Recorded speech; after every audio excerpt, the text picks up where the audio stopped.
Good morning everyone.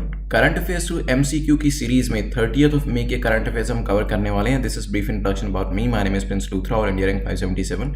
और जो various test series है उसके जो लिंक्स हैं नीचे डिस्क्रिप्शन में दिए हैं, आप जाके अटेंड कर सकते हैं उसको।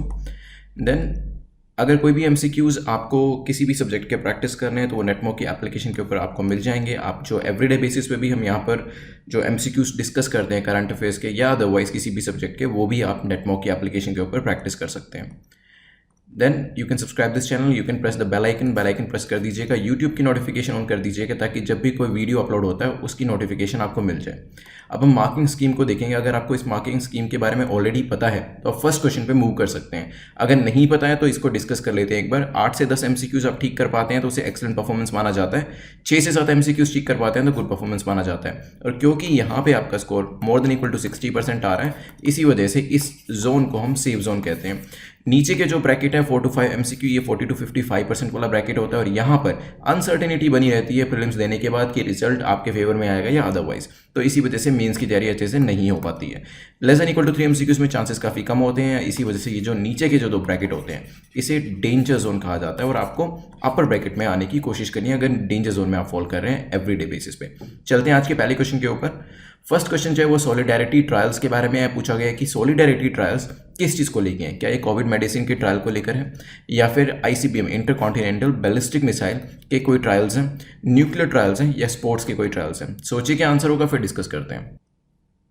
चलिए देखिए, आंसर हमारा यहाँ पे है a, trial of potential COVID medicine. हुआ क्या है, WHO जो था अंडर सॉलिडेरिटी ट्रायल्स कोविड के पेशेंट्स के ऊपर वेरियस जो मेडिसिन थी यहाँ पे एडमिनिस्टर कर रही थी। जिसमें कौन कौन सी मेडिसिन थी, इसमें रेमडेसिविर, लोपिनेविर जिसके बारे में ऑलरेडी डिस्कस कर चुके थे, साथ में ही इंटरफेरॉन और साथ में हाइड्रोक्सी क्लोरोक्वाइन। और ये जो मेडिसिन थी ये न्यूज़ में इस वजह से भी थी बिकॉज यूएस ने बीच में इंडिया को कहा था इस मेडिसिन को सप्लाई करने के लिए। एक हमारा जो पूरा कार्गो था वो वहाँ यूएस में जा रहा था, लेकिन because of the problem of Covid हमने जो ये कार्गो था रुकवा दिया था। बट देन इसे कंटिन्यू किया गया और इसमें आपने अगर वीडियो देखा हो तो वहाँ पे हमने डिस्कस किया था। इवन इजराइल के जो मिस्टर नेतन्याहू थे उन्होंने भी इंडिया को कहा था कि आप काफ़ी अच्छा जो आपने ये कदम उठाया ये काफ़ी लोगों को हेल्प करेगा। तो हमारे यहाँ पे मेन आइडिया यही था कि जो HCQ है दैट इज़ हाइड्रोक्सी क्लोरोक्वाइन, उसे हम पहले डोमेस्टिक नीड के अंदर केटर करेंगे। तो डोमेस्टिक नीड जो है उसको सेटिस्फाई करेंगे और बाद में इसे दूसरी कंट्रीज को देंगे ताकि वो भी अपने पेशेंट्स के लिए यूज़ कर सके। अभी हुआ क्या है, WHO ने रिसेंटली अनाउंस किया है कि HCQ का जो है इस पर मॉरेटोरियम लगाया, मतलब इसके ऊपर जो एडमिनिस्ट्रेशन था वो खत्म किया जाएगा जो ये मेडिसिन एडमिनिस्टर करी जा रही थी। क्योंकि ऐसा पाया गया है कि जो HCQ है इसके कुछ एडवर्स यहाँ पे कॉन्सिक्वेंसेज भी देखे गए हैं। इसी वजह से फिलहाल WHO ने इसके ऊपर एक मॉरेटोरियम लगा दिया। हालांकि जो बाकी की ड्रग्स होंगी वो फिर भी एडमिनिस्टर करी जाएंगी पेशेंट्स के ऊपर। तो यहाँ पे हमारा जो आंसर है वो ए है। जो बैकग्राउंड था इसका वो भी आपने देख लिया और कौन कौन सी मेडिसिन थी HCQ के अलावा वो भी आपको पता होनी चाहिए। चलते हैं नेक्स्ट क्वेश्चन के ऊपर। नेक्स्ट क्वेश्चन जो है वो है क्वेश्चन नंबर 2 देख लेते हैं जो कि बग बाउंटी प्रोग्राम के बारे में पूछा है। बग बाउंटी प्रोग्राम किससे रिलेट करता है, तो गवर्नमेंट का कुछ प्रोग्राम है, ये किससे रिलेट करता है। क्या ये कोविड-19 से रिलेट करता है, भीम ऐप से रिलेट करता है, आधार एनरोलमेंट से या फिर आरोग्य सेतु ऐप से। सोचिए क्या आंसर होगा, फिर डिस्कस करते हैं। चलिए देखिए, आंसर यहाँ पे डी है, आरोग्य सेतु ऐप से ये रिलेट करता है। बग बाउंटी प्रोग्राम जो है वो क्यों लॉन्च किया गया, उससे पहले हम आरोग्य सेतु ऐप के बारे में देखेंगे। कुछ दिन पहले हमने देखा था ये जब लॉन्च करी गई थी ऐप, तो इससे होता क्या है, इससे बेसिकली आपको नोटिफिकेशन मिलते हैं या फिर इन्फॉर्मेशन मिलती है जब भी आप पोटेंशियल कोविड-19 पेशेंट के कांटेक्ट में आते हैं, उसके नज़दीक आते हैं। तो बेसिकली कोविड-19 पेशेंट से जो एक स्वस्थ व्यक्ति है, जो हेल्दी इंडिविजुअल है, वो दूर रहे, इस वजह से ये इन्फॉर्मेशन जो है उसको प्रोवाइड करी जाती है और इसमें ये ऐप जो है ये हेल्प करती है। ये ऐप जो है अगर आप डालेंगे तो आपसे पूछेगी कि आपकी जो लोकेशन है वो क्या 24/7 कैप्चर करेगी ये एप्लीकेशन, या फिर जब भी आप ऐप को यूज़ करेंगे तब ये आपकी लोकेशन को कैप्चर करेगी। तो इसी वजह से, क्योंकि ये लोकेशन ले रही थी 24/7 आपकी कैप्चर कर रही थी, कुछ लोगों ने कहा कि ये जो ऐप है इसमें डेटा जो है वो सेक्रीफाइस हो सकता है, क्योंकि डेटा जो है काफ़ी आपका कॉन्फिडेंशियल डेटा है जो कि आपका कहीं ना कहीं कॉम्प्रोमाइज़ हो सकता है। तो इसी वजह से बग बाउंटी प्रोग्राम को चलाया गया ताकि इसके अंदर, इस पर्टिकुलर एप्लीकेशन के अंदर कुछ भी अगर आप कह सकते हैं डेफिशिएंसी है वो इस चीज़ का पता चल सके। तो यहाँ पे जो इंडियंस हैं वो इस पार्टिसिपेट कर सकते हैं, साथ में ही फॉरेनर्स जो हैं वो भी इसमें पार्टिसिपेट कर सकते हैं। If I am not wrong, ये जो पर्टिकुलर एप्लीकेशन का जो सोर्स कोड है वो गिटहब पे भी डाल दिया गया ताकि वेरियस जो प्रोग्रामर्स होते हैं, जो जिनको कोडिंग की नॉलेज होती है, वो इसके कोड को देख के इसमें जो भी कमी है वो बता पाए। तो इंडियंस भी ऐसा कर सकते हैं, फॉरेनर्स भी कर सकते हैं। हालांकि सिर्फ इंडियंस के लिए ही प्राइस का भी प्रोविजन रखा गया है। अगर इस कोड के अंदर आप कोई भी गलती बताते हैं तो उसके अंदर 3 लाख रुपीज़ का प्राइस रखा गया है। तो अगर कोई भी सिक्योरिटी कंसर्न से चीज़ आप रिलेट करते हैं, कोई वल्नरेबिलिटी बताते हैं तो 3 लाख का प्राइस है, और कोई भी इसके अंदर इंप्रूवमेंट बताते हैं और अगर आप इंडियन हैं तो 1 लाख का प्राइस इसके अंदर रखा गया। तो एक तरीके से इस पर्टिकुलर एप्लीकेशन को इंप्रूव करने की तरफ ये कदम उठाया गया। तो डी हमारा यहाँ पे करेक्ट आंसर होगा। चलते हैं नेक्स्ट क्वेश्चन के ऊपर, which is question number 3। Question number 3 जो है तियानवन 1 मिशन के बारे में है। चाइना का ये मिशन है, इसको लेकर 3 स्टेटमेंट्स दी गई हैं, 1 बाय 1 रीड करेंगे। पहली कहती है इट्स अ मार्स मिशन। तो तियानवन 1 जो मिशन है ये मार्स का मिशन है, हो सकता है मून का भी हो। It will investigate the soil characteristic. तो मार्स के ऊपर या मून के ऊपर जहां पर भी ये जा रहा है तो वहां पर सॉइल कैरेक्टरिस्टिक्स को ये इन्वेस्टिगेट करेगा। If the mission is successful China will become the second country to achieve a Mars landing after United States. तो इसके बाद अगर ये मिशन सक्सेसफुल होता है तो चाइना सेकंड कंट्री बन जाएगी आफ्टर यूनाइटेड स्टेट्स। सोचिए क्या आंसर होगा। चलिए देखिए, अगर आपने थर्ड स्टेटमेंट सही से रीड करी है तो यहाँ पे मार्स दे रखा है, तो कहीं ना कहीं आपको ये चीज़ समझ में आनी चाहिए कि जो फर्स्ट स्टेटमेंट है वो मार्स को लेकर ही होगी। देखिए होगी, गलत होगी तो ये दोनों स्टेटमेंट ही होंगी, सही होंगी तो भी ये दोनों स्टेटमेंट होने के चांसेस काफ़ी ज़्यादा है। तो आपको रीडिंग बहुत ध्यान से करनी है क्योंकि थर्ड स्टेटमेंट जो है वो फर्स्ट स्टेटमेंट के बारे में हिंट दे रही है। ये चीज़ आपको यहाँ पे डिटेक्ट करनी थी। तो आई एम प्रीटी श्योर बहुत से लोगों ने इस चीज़ को डिटेक्ट कर लिया होगा। अगर नहीं किया तो आपको अपनी रीडिंग जो है उसमें फोकस लाना पड़ेगा ताकि इस तरीके के जो आप कह सकते हैं क्लूज होते हैं वो आप पिक कर पाएं और अपने एक क्वेश्चन को ठीक कर पाएं। चलते हैं क्वेश्चन को डिस्कस करते हैं। चलिए, तो ये जो तियानवन मिशन है ये जुलाई के आसपास जो है इसकी डेट है लॉन्च करने की। मार्स का मिशन है और मार्स के ऊपर जो मिट्टी होती है उसके सैंपल जो होगा वो लेगा, इन्वेस्टिगेट करेगा उसको। और अगर ये चाइना का मिशन सक्सेसफुल होता है then China will become the third such country after USSR and US. तो अर्स्टवाइल यूएसएसआर एंड यूएस के बाद जो चाइना है वो तीसरी कंट्री हो जाएगी मार्स के ऊपर अपना जो उनका मिशन रहेगा उसको भेजने के लिए। और इसी टाइम के आसपास मतलब जुलाई 2020 के आसपास ही नासा भी अपना एक और मिशन जो है वो भेज रहा है, उसका नाम है परसिवरेंस। ये भी पूछा जा सकता है तो ये भी ध्यान रखिएगा। हमारा यहाँ पे आंसर हो जाएगा डी, क्योंकि यहाँ पे थर्ड स्टेटमेंट गलत है। यहाँ पे पूछा गया था कि क्या चाइना सेकंड कंट्री बनेगी, नहीं, चाइना थर्ड कंट्री बनेगी after USSR and United states. चलते हैं नेक्स्ट क्वेश्चन के ऊपर। नेक्स्ट क्वेश्चन जो है वो खीर भवानी मेला के बारे में 3 स्टेटमेंट्स दे रखे हैं और 1 बाय 1 इसको देखेंगे। पूछा गया कि कौन सी स्टेटमेंट खीर भवानी मेला के बारे में करेक्ट है, कौन सी स्टेटमेंट यहाँ पर सही है। पहली कहती है it is an annual festival celebrated by Kashmiri pandits. ये कश्मीरी पंडित्स द्वारा एक सेलिब्रेट किया जाने वाला एनुअल फेस्टिवल है। हो सकता है Ragnya Devi temple is known as Kheer Bhawani temple. तो रागनिया देवी का जो टेम्पल है उसे खीर भवानी टेम्पल के तौर पे भी जाना जाता है। हो सकता है the devotees of the goddess Mata Kheer Bhawani fast and gather here on the day of Jyeshthashtami. तो जो इसमें डिवोटीज होते हैं वो क्या करते हैं, वो फास्ट रखते हैं और क्या करते हैं, गैदर होते हैं यहाँ पे ऑन द डे ऑफ ज्येष्ठाष्टमी। ये भी हो सकता है। सोचिए क्या आंसर होगा। चलिए देखिए, यहाँ पे खीर का मतलब है राइस पुडिंग और ये ऑफर करी जाती है कहाँ, किसको, ये गॉडेस को, टेम्पल के अंदर जो गॉडेस है उनको ये ऑफर करी जाती है। एनुअल फेस्टिवल है कश्मीरी पंडित्स का, बिल्कुल ठीक है। और जो यहाँ पे रागन्या या रागैना देवी है उनको यहाँ पे खीर भवानी टेम्पल के तौर पे जाना जाता है, इस पर्टिकुलर टेम्पल को, ठीक है ये भी। देन डिवोटीज क्या करते हैं, फास्ट रखते हैं, ये बिल्कुल ठीक है, इसमें फास्ट रखा जाता है और यहाँ पे लोग इकट्ठे होते हैं on the day of Jyeshthashtami. तो तीनों स्टेटमेंट्स हमारी ठीक है, आंसर हो जाएगा सी। चलते हैं आज के 5th क्वेश्चन के ऊपर। 5th क्वेश्चन जो है वो कोस्ट इंडिया को लेकर है। कोस्ट इंडिया के बारे में 3 स्टेटमेंट्स दी गई हैं और आपको बताना है कौन सी स्टेटमेंट करेक्ट है, कौन सा कथन सही है। पहली देखते हैं, it will show the India map and movement of migrants in real time. तो जो कोस्ट इंडिया प्रोग्राम है इसके अंदर इंडिया का जो मैप होगा और इसके अंदर माइग्रेंट्स कैसे मूव करते हैं वो रियल टाइम में दिखाया जाएगा। The dashboard has been made in collaboration with FES, that is foundation of ecological security. तो ये जो डैशबोर्ड है FES के साथ मिलकर बनाया गया, ये भी हो सकता है। Such data can be used by governments and small local civil society groups for planning and providing assistance to migrants. तो माइग्रेंट्स को असिस्टेंस, हेल्प प्रोवाइड करने के लिए गवर्नमेंट और जो लोकल सोसाइटी, सिविल सोसाइटीज होती हैं वो इसके डेटा को यूज़ कर पाएंगी, ये भी हो सकता है। सोचिए क्या आंसर होगा। चलिए देखिए कॉस्ट की यहाँ पे जो फुल फॉर्म है कॉस्ट की है collaboration Covid action support group. तो इससे ये तो पता चल रहा है कि कुछ ना कुछ कोविड से रिलेट करता हुआ कोई ना कोई सपोर्ट ग्रुप है। तो यहाँ पे ये जो सपोर्ट ग्रुप बनाया गया it's a sort of dashboard जिसमें रियल टाइम डेटा जो होगा वो दिखाई देगा कि माइग्रेंट्स जो है वो कैसे मूव कर रहे हैं। तो पहली स्टेटमेंट आपकी ठीक हो जाती है। बनाने के लिए FES ने भी यहाँ पे जो सपोर्ट है और अपना कोलैबोरेशन है वो दिया है। और जो वेरियस जो इसका डेटा होगा डेफिनेटली गवर्नमेंट तो यूज़ करेगी, लेकिन ये देखना था कि क्या लोकल सिविल सोसाइटी भी इस डेटा को यूज़ कर पाएंगे। तो ये भी ठीक है, लोकल सोसाइटीज़ जो है वो भी इस डेटा को यूज़ कर पाएंगी ताकि रियल टाइम मॉनिटरिंग करी जा सके किसकी, माइग्रेंट्स की, और कुछ भी उनको सपोर्ट की हेल्प की जरूरत है तो वो प्रोवाइड करी जा सके रियल टाइम बेसिस पे। तो हमारा जो आंसर हो जाएगा वो यहाँ पे ए हो जाएगा। वन लाइनर क्वेश्चन भी आ सकता है, कोस्ट इंडिया क्या है, तो आपको पता होना चाहिए कि ये माइग्रेंट से रिलेट करता है। ठीक है, चलते हैं नेक्स्ट क्वेश्चन के ऊपर which is question number 6। Question number 6 को देखते हैं। Which of the following summit is or are conducted between India and China. तो इंडिया और चाइना के बीच में कौन कौन सी समिट हो चुकी है इनमें से? क्या वुहान समिट हुई है, क्या शिमला समिट जैसी कोई हुई है, या महाबलीपुरम समिट हुई है? सोचिए क्या आंसर होगा, फिर डिस्कस करते हैं। चलिए देखिए, कुछ दिन से जो इंडिया चाइना के जो रिलेशंस हैं वो न्यूज़ में दिखाए जा रहे हैं। जो बॉर्डर पे किसी न किसी तरीके का कॉन्फ्लिक्ट चलता रहता है उसको लेकर जो न्यूज़ होती है वो बनी रहती है। तो यहाँ पे इसी वजह से इंडिया और चाइना के बीच में पूछा गया कि कौन कौन सी समिट हो चुकी है। तो यहाँ पे 3 यहाँ पे आपको ऑप्शन से, सोचिए क्या आंसर होगा। चलिए देखिए, यहाँ पे जो अभी समिट हो चुकी है वो वुहान समिट हो चुकी है, महाबलीपुरम समिट हो चुकी है। तो हमारा आंसर हो जाएगा बी। जो शिमला समिट थी वो पाकिस्तान के साथ हुई थी, और यहाँ पे ये समिट का मैं पर्पस भी बता दूँ, वुहान और महाबलीपुरम जो समिट थी ये चाइना और इंडिया के बीच में हुई है ताकि पीस के जो एफर्ट्स हैं, पीस और ट्रंक्वैलिटी जो है बॉर्डर एरियाज पे खास तौर पर वो रीअफर्म करी जा सके, मतलब पीस बनाई जा सके बॉर्डर एरियाज पे, किसी भी तरीके की फायरिंग ना हो, किसी भी तरीके का कॉन्फ्लिक्ट ना हो।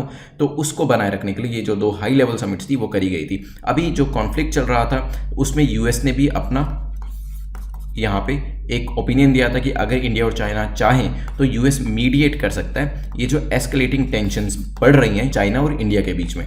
तो यहाँ पे चाइना ने तो इस चीज़ को साफ साफ मना कर दिया कि उनको किसी भी मीडिएशन की ज़रूरत नहीं है, इंडिया और चाइना जो है अपने लेवल पर ही इन चीज़ों को सुलझा सकते हैं। हाउएवर जो इंडिया था उसने कोई भी इसके ऊपर ऑफिशियल स्टेटमेंट नहीं दी। तो यहाँ पे चाइना की स्टेटमेंट आपको पता है, यूएस ने मीडिएशन किया है, चाइना ने मना किया है, इंडिया ने इस पर कोई ओपिनियन नहीं दिया, क्योंकि पहले भी ऑलरेडी हाई लेवल समिट्स हो चुकी हैं, हो सकता है आगे आने वाले टाइम में और भी समिट हो और वहाँ पर भी इस तरीके का इशू उठे कि ऐसे बॉर्डर कॉन्फ्लिक्ट नहीं होने चाहिए। चलते हैं नेक्स्ट क्वेश्चन के ऊपर, which is concerning competition commission of India. Competition commission of India news में अभी इसलिए था बिकॉज रिसेंटली इसने क्या किया है, इसने कुछ एलिगेशंस लगाई हैं अल्फाबेट इनकॉर्पोरेशन, जो गूगल को भी अपने अंडर में रखता है। So Alphabet incorporation it's a big overarching company जिसके अंदर various companies and Google is one of such companies.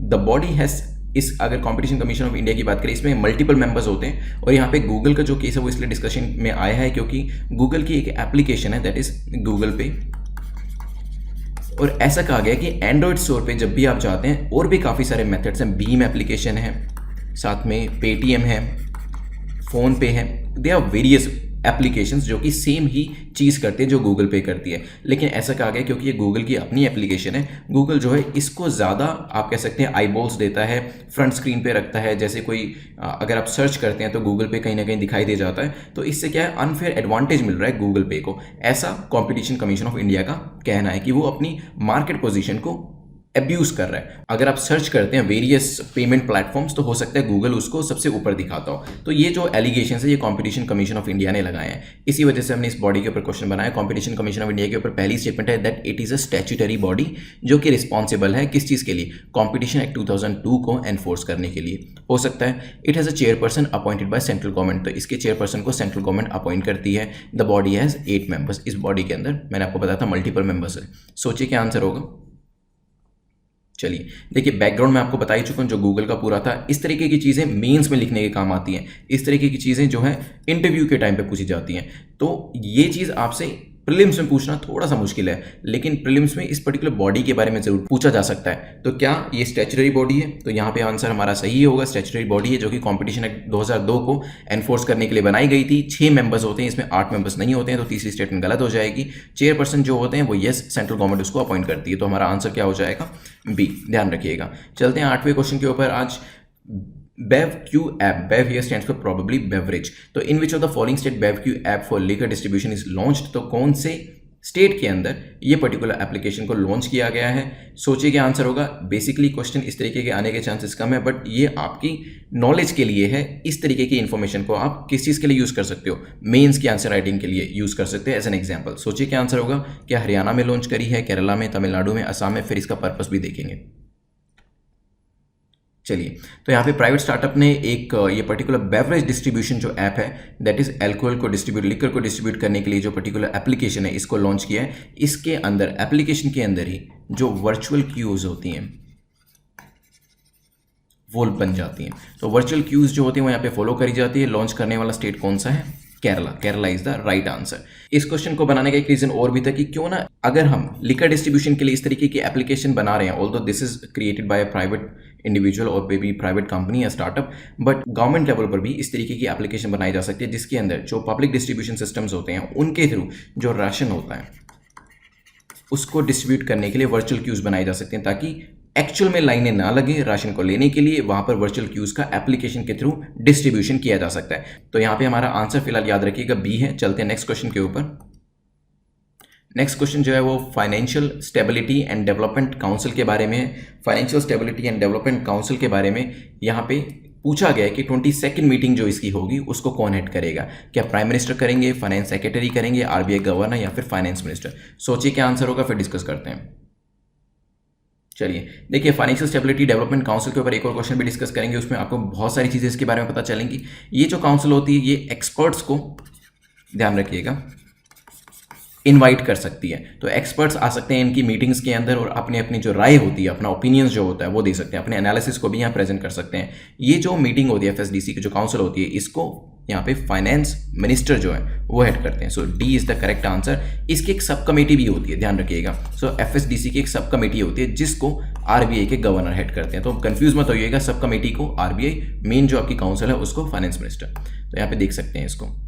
चलते हैं, इसी से मिलता जुलता एक और क्वेश्चन करते हैं। आज का लास्ट क्वेश्चन रहेगा हमारा वो एफएसडीसी के बारे में कौन सी स्टेटमेंट करेक्ट है। 3 स्टेटमेंट्स दे रखी है, 1 बाय 1 उसे रीड करेंगे। पहली कहती है it is a statutory body under ministry of finance. Ministry of finance के अंडर में ये एक स्टैट्यूटरी बॉडी है।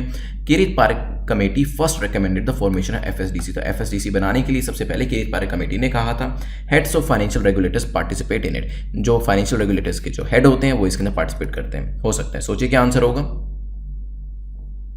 चलिए देखिए, financial stability and development council FSDC is a non statutory apex council जो कि फाइनेंस मिनिस्ट्री के अंदर में आती है। ध्यान रखिएगा, एग्जीक्यूटिव ऑर्डर 2010 के अंदर ये बनाई गई थी। पहली स्टेटमेंट गलत है। It is not a statutory, rather a non statutory apex council. इसको रेकमेंडेशन करने वाली बॉडी भी जो थी वो कौन सी थी? वो थी रघुराम राजन कमेटी, जिन्होंने इसे फर्स्ट टाइम रेकमेंड किया था। हालांकि तीसरी स्टेटमेंट ठीक है, क्योंकि वेरियस जो फाइनेंशियल रेगुलेटर्स हैं, चाहे वो आरबीआई हो, चाहे वो इरडा हो, चाहे वो सेबी हो, इनके जो हेड्स होते हैं वो इसके अंदर पार्टिसिपेट करते हैं। तो हमारा जो आंसर होगा वो होगा ए। 10 क्वेश्चन हमारे कंप्लीट होते हैं। अब विद इन 2 मिनट्स हम इसे क्विकली रिवाइज करेंगे। रिवीजन को मिस मत करिएगा। Even after completing this chapter अगर आप नोट्स बना रहे हैं तो अपने नोट्स को जरूर रिवाइज करिएगा, अदरवाइज एमसीक्यूज को प्रैक्टिस जरूर करिएगा। सो सबसे पहले देखा व्हाट इज सॉलिडेरिटी ट्रायल्स, जो कि किसके लिए थे? कोविड मेडिसिन को लेके थे। मैंने आपको बताया था कि एचसीक्यू जो है उसके ट्रायल्स रोक दिए गए हैं क्योंकि इसमें कुछ इश्यूज देखने को मिले हैं। और यहाँ पे हमने एचसीक्यू जो था वो डोमेस्टिक रिक्वायरमेंट के लिए तो रखा ही था और एक्सपोर्ट करना भी शुरू किया था। देन बग बाउंटी प्रोग्राम के बारे में पढ़ा था, जो कि आरोग्य सेतु ऐप के अंदर जो भी किसी भी तरीके की वल्नरेबिलिटी रहेगी, खासतौर पर सिक्योरिटी को लेकर, उसको दूर किया जाएगा। देन तियानवन मिशन जो था वो आपका मार्स मिशन है, चाइना का है। China will become the 3rd such country to launch a mission. तो यहाँ पे नेक्स्ट हमने देखा था खीर भवानी मेला के बारे में। एनुअल फेस्टिवल है और टेम्पल जो है उसका नाम भी है। और यहाँ पे फास्टिंग जो होती है वो जो इसके डिवोटीज होते हैं वो करते हैं। देन हमने कॉस्ट इंडिया के बारे में पढ़ा था, जिसमें इंडिया का मैप जो होगा वो शो किया जाएगा और माइग्रेंट्स का रियल टाइम बेसिस पे जो मूवमेंट होता है वो देखा जाएगा और वेरियस सिविल सोसाइटीज़ जो हैं और गवर्नमेंट इसको यूज़ कर पाएंगी डेटा को। देन हमने वेरियस समिट्स के बारे में देखा था। वुहान समिट, महाबलीपुरम समिट जो है दोनों के बीच में हुई है, इंडिया चाइना के बीच में, ताकि रिलेशंस को अच्छा किया जा सके बॉर्डर के ऊपर। कॉम्पिटिशन कमीशन ऑफ इंडिया ने गूगल पे के ऊपर सवाल उठाए हैं। गूगल को भी कहा है कि आप अपनी गूगल पे की जो एप्लीकेशन है उसको अनफेयर एडवांटेज दे रहे हैं, अनफेयरली प्रमोट कर रहे हैं। यहाँ पे जो ये एक सीसीआई है, एक स्टैट्यूटरी बॉडी है, कॉम्पिटिशन एक्ट 2002 के अंदर बनी है। चेयरपर्सन जो होते हैं इसकी सेंट्रल गवर्नमेंट अपॉइंट करती है और इसके अंदर 6 मेंबर्स होते हैं। फिर हमने देखा था बेवक्यू ऐप के बारे में, जिसका एक अच्छा एप्लीकेशन है, जैसे कि राशन डिस्ट्रीब्यूट करने के लिए इस तरीके की एप्लीकेशन को यूज़ किया जा सकता है। अभी फिलहाल इसको एक स्टार्टअप ने लॉन्च किया है, जो कि लिकर डिस्ट्रीब्यूशन के लिए केरला में इसे स्टार्ट किया गया है। फिर इसके बाद हमने देखा था FSDC के बारे में। 22nd मीटिंग जो है हेड कौन करेगा?